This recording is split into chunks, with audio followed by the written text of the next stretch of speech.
जय हिंद मेरे प्यारे विद्यार्थियों। आज के इस वीडियो में हम क्लास 10 के इतिहास को बताने जा रहा हूं।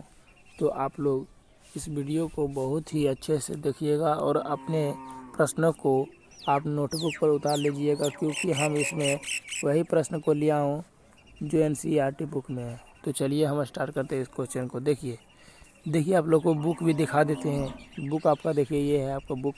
राष्ट्रवाद क्या है, इसमें क्वेश्चन पहला आते लग उतरिए कहा कि राष्ट्रवाद क्या है, मेजिनी कौन था और जर्मनी के एकीकरण की क्या बाधाएं थी, और चौथा नंबर क्वेश्चन है कि मीटरनिख युग क्या है। इन सभी प्रश्नों का हल मैं इस वीडियो में दे रहा हूं, तो आप लोग ज़रूर इस वीडियो को देखिएगा पूरा अंत तक। चलिए तो बिना देर किए हम क्वेश्चन को स्टार्ट करते हैं, क्योंकि समय बहुत कम है। और कहते हैं ना कि सफलता के लिए खून होना चाहिए। सफलता के लिए क्या होना चाहिए? जुनून होना चाहिए, खून नहीं। सफलता के लिए आपके रगों में खून नहीं, जुनून दौड़ना चाहिए। चलिए देखते हैं इस प्रश्न को। पहला प्रश्न है कि राष्ट्रवाद क्या है। राष्ट्रवाद बहुत ही अच्छा प्रश्न है कि राष्ट्रवाद क्या है। राष्ट्र का मतलब देखिए, राष्ट्र का मतलब होता है देश। राष्ट्र का मतलब क्या होता है? देश।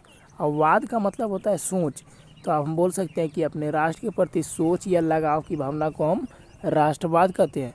लेकिन ये आपका प्रश्न है, आप उस प्रकार भी आंसर को दे सकते हैं, या फिर इस प्रकार भी एक क्वेश्चन इस तरह से भी हो सकता है कि राष्ट्रवाद आधुनिक राजनीति की ही देन है।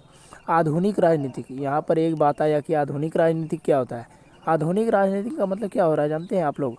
आधुनिक का राजनीतिक का मतलब होता है वर्तमान में जो राजनीतिक चल रहा है, जैसे मोदी और नीतीश और लालू चल रहा है, ठीक है। तो यह राष्ट्रवाद जो है, जैसे कि हम लोग अभी पिछले महीना में देखे थे कि सब रेलवे वाले छात्रों ने क्या किया था, आंदोलन किया। तो वो अपने राष्ट्र के प्रति कर रहा था कि नहीं, क्योंकि उसके साथ मनमानी किया जा रहा था रिजल्ट में।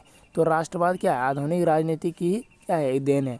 और यह एक ऐसी भावना है, मतलब राष्ट्रवाद एक ऐसी भावना है जो किसी विशेष भौगोलिक का मतलब क्या होता है, आप कहीं भी हो, चाहे पहाड़ पर हो, चाहे हवा में हो, चाहे आप खेत में हो, कहीं भी हो, ठीक है, सांस्कृतिक या समाज में हो, परिवेश में रहने वाले लोगों में एकता की वाहक बनती है। एकता की क्या बनती है? एकता। यानी जब आपका राष्ट्रवाद रहेगा, यानी राष्ट्रवाद से आप क्या होता है, राष्ट्रवाद से सभी देश जो है एक हो जाता है। जैसे कि मान के चलिए अभी हम बोलते हैं कि बिहार और झारखंड में लड़ाई होगा, तो ये अपना ही देश है, दोनों अपना ही दोनों राज्य है। लेकिन जब भारत का लड़ाई होगा तो ये दोनों मिलकर क्या देगा, साथ देगा, बिहार और झारखंड। तो एकता की भावना हुआ कि नहीं? तो हम लोग बोल सकते हैं कि इससे प्रेम की भावना भी बढ़ती है। इससे प्रेम की भावना बढ़ती है और एकता की क्या होती है, वाहक बनती है, ठीक है। तो उम्मीद करते हैं इस प्रश्नों को आप अच्छी तरीके से समझ गए होंगे। चलिए हम आगे के प्रश्नों को देखते हैं। अगला प्रश्न क्या है, मेजनी कौन था। देखिए मेजनी कौन था, ये बहुत ही आसान प्रश्न है। मेजनी कौन था, ठीक है।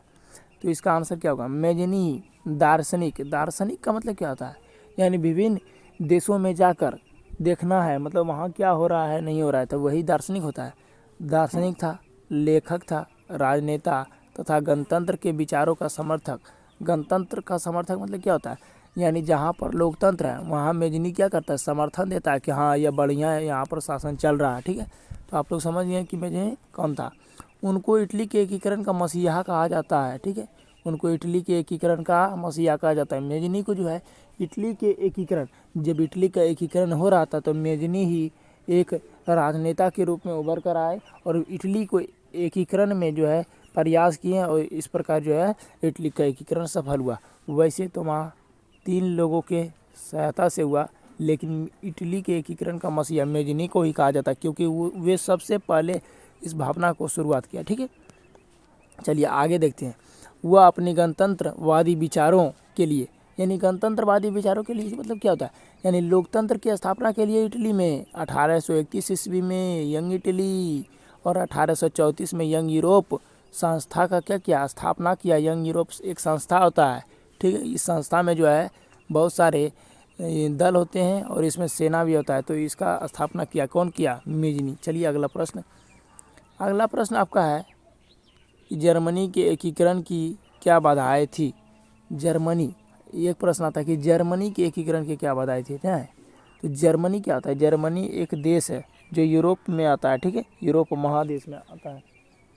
तो जर्मनी के एकीकरण की प्रमुख बाधाएं निम्नलिखित है। देखिए इसमें 4 बाधा थी। इसमें पहला नंबर वादा क्या था, देखिए जर्मनी लगभग 300 छोटे छोटे राज्यों का टुकड़ा होना। जर्मनी जब था तो वह 300 राज्यों का टुकड़ा में मेटरनिक ने क्या किया, जर्मनी को 300 राज्यों के टुकड़ा टुकड़ा में बांट दिया। क्यों बांट दिया, क्योंकि टुकड़ों को अगर हम एक करते हैं तो अधिक समय लगता है, इसीलिए जर्मनी के दिमाग लगाकर मेटरनिक ने जर्मनी को 300 टुकड़ा में बांट दिया, ताकि जो है एकीकरण ना हो सके, जल्दी ना हो सके। हो तो जाएगा, कुछ भी है वह मुश्किल नहीं है, लेकिन हो जाएगा, लेकिन देर से होगा, इसीलिए 300 टुकड़ों में बांट दिया। ठीक है, दूसरा नंबर देखिए, इसका बाधा नंबर 2 क्या था, इन राज्यों में अगर जो यह 300 राज्य को बांट दिया था तो इन राज्यों में राजनीतिक, सामाजिक तथा धार्मिक विचार अलग अलग था। यानी कि वहाँ पर हिंदू, मुस्लिम, सिख, ईसाई सभी अलग अलग था और सबका विचार अलग था, और हिंदू मुस्लिम में ही लड़ाई हो रहा था। तो जब हिंदू और मुस्लिम में, जब मान के चलिए बिहार में हिंदू और मुस्लिम में लड़ाई हो जाएगा तो बिहार का या फिर भारत कभी एक हो पाएगा। ठीक है, उसी प्रकार जो है जर्मनी के लिए भी यह बाधा था। ठीक है, तीसरा नंबर क्या है, राष्ट्रवाद की भावना का अभाव। यानी राष्ट्रवाद तो बताएं कि अपने राष्ट्र के प्रति सोच या भाव की लगाव की भावना को हम राष्ट्रवाद कहते हैं, और राष्ट्रवाद की भावना का वहाँ पर अभाव था। इसका मतलब होता है कि राष्ट्रवाद वहाँ पर नहीं था। यानी कोई भी व्यक्ति जो है वहाँ पर जर्मनी में अपने देश के प्रति नहीं सोचता था, सिर्फ कमाता था और खाता था। ठीक है, कोई भी अपने देश के प्रति नहीं सोचता था कि हमारा देश का क्या हाल होगा। ठीक है, और चौथा नंबर इसका होगा, देखिए मेटरनिक, ऑस्ट्रिया का हस्तक्षेप। यानी ऑस्ट्रिया का चांसलर मेटरनिक था, और मेटरनिक का हस्तक्षेप था यानी कब्जा था, और मेटरनिक की प्रतिक्रियावादी नीति। ठीक है, आप लोग ये इस भी प्रश्न को अच्छा तरीक़े से समझ गए होंगे। चलते हैं अगला प्रश्न।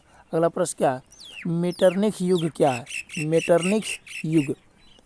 देखिए इस प्रश्न को हम बहुत अच्छे तरीक़े से समझाता हूँ। मेटरनिक सबसे पहले पूछेगा कि मेटरनिक युग क्या है, तो आप लोग समझना कि ऑस्ट्रिया के चांसलर कौन थे, मेटरनिक थे। ठीक है, ऑस्ट्रिया के चांसलर मेटरनिक थे। मेटरनिक युग, देखिए ऑस्ट्रिया के चांसलर मेटरनिक ने यूरोप में अपने शासन को इस प्रकार किया जिसे हम मेटरनिक युग कहते हैं। यानी ऑस्ट्रिया के जो चांसलर मेटरनिक थे, यूरोप में बहुत गंदी तरीके से शासन किया। ठीक है, उसका कहना था कि शासन करो और कोई परिवर्तन नहीं होने दो। और वह यह भी कहता था कि जब यूरोप जो है, या जब यूनान छींकता है तो पूरा यूरोप क्या होता है, खांसी हो जाता है। ठीक है, जब फ्रांस छींकता है तो पूरा क्या होता है, खांसी हो जाता है। ये उसका मेटरनिक का ही कहना था। ठीक है, इस पर। और उसके बाद देखिए, इन्होंने 1815 से लेकर, कौन, मेटरनिक ने 1815, जब 1815 में वियना कांग्रेस हुआ तो मेटरनिक का शासन प्रारंभ हो गया, और नेपोलियन का जो शासन था वह समाप्त हो गया वहीं पर। तो उन्होंने 1815 से लेकर 1848 तक शासन किया। इसी युग को मेटरनिक युग कहते हैं, यानी इसी शासन काल को हम क्या कहते हैं, मेटरनिक युग कहते हैं। ठीक है, वह देखिए, वह प्रतिक्रियावादी तथा क्रांति के संदेशों का कट्टर विरोधी था। वह प्रतिक्रियावादी था, और जहाँ भी लड़ाई झगड़ा होता था तो वहाँ पर मेटरनिक जो है उस मेटर में पहुँच जाता था। ठीक है, इसीलिए कहा जाता है कि क्रांति के संदेशों का क्या था, कट्टर विरोधी था। यानी उसका संदेश नहीं पहुंचना चाहिए कि लड़ाई हो रहा है। अगर लड़ाई हो रहा है तो मेटरनिक फट समाज जाता था और अपने कब्जा में लड़ाई को ले लेता था। इसीलिए मेटरनिक, नाम ही इसका है मेटरनिक। मेटरनिक मतलब क्या होता है, कोई भी मेटर हो उसमें तुरंत चल जाना, मेटरनिक होता है। ठीक है, तो उम्मीद करते हैं यह वीडियो अच्छी लगी होगी। वीडियो अच्छी लगी तो चैनल को लाइक कर दीजिए और चैनल को सब्सक्राइब करके बेल आइकन ऑन कर दीजिए। थैंक यू, जय हिंद, वंदे मातरम। इसी प्रकार के वीडियो मैं आगे लाता रहूँगा।